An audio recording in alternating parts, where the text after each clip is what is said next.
La Genèse, chapitre 2. Ainsi furent achevés les cieux et la terre, et toute leur armée. Dieu acheva au 7e jour son œuvre qu'il avait faite, et il se reposa au 7e jour de toute son œuvre qu'il avait faite.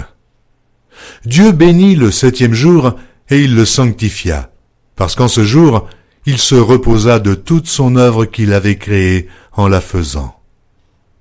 Voici les origines des cieux et de la terre quand ils furent créés.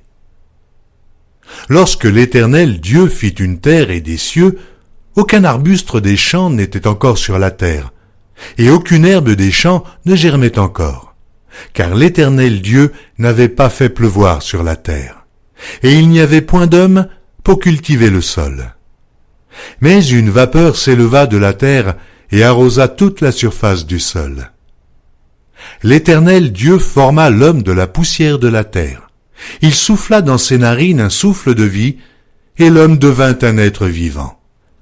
Puis l'Éternel Dieu planta un jardin en Éden du côté de l'Orient, et il y mit l'homme qu'il avait formé. L'Éternel Dieu fit pousser du sol des arbres de toute espèce, agréables à voir et bons à manger, et l'arbre de la vie au milieu du jardin, et l'arbre de la connaissance du bien et du mal. Un fleuve sortait d'Éden pour arroser le jardin, et de là, il se divisait en 4 bras. Le nom du premier est Pishon. C'est celui qui entoure tout le pays de Havila où se trouve l'or. L'or de ce pays est pur. On y trouve aussi le bdolium et la pierre d'onyx. Le nom du second fleuve est Gihon. C'est celui qui entoure tout le pays de Cush. Le nom du troisième est Hidékel. C'est celui qui coule à l'orient de la Syrie. Le 4e fleuve, c'est l'Euphrate. L'Éternel Dieu prit l'homme et le plaça dans le jardin d'Éden pour le cultiver et pour le garder. L'Éternel Dieu donna cet ordre à l'homme. Tu pourras manger de tous les arbres du jardin, mais tu ne mangeras pas de l'arbre de la connaissance du bien et du mal, car le jour où tu en mangeras, tu mourras. L'Éternel Dieu dit, « Il n'est pas bon que l'homme soit seul.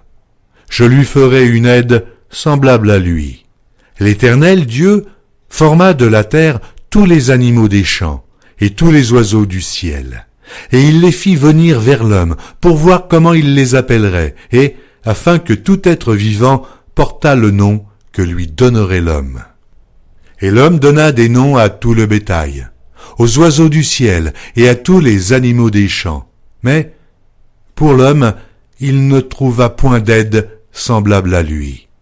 Alors l'Éternel Dieu fit tomber un profond sommeil sur l'homme qui s'endormit. Il prit une de ses côtes et referma la chair à sa place.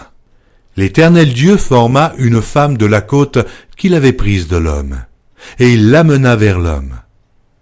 Et l'homme dit, « Voici cette fois celle qui est os de mes os et chair de ma chair. On l'appellera femme, parce qu'elle a été prise de l'homme. C'est pourquoi l'homme quittera son père et sa mère et s'attachera à sa femme, et ils deviendront une seule chair. » L'homme et sa femme étaient tous deux nus, et ils n'en avaient point honte.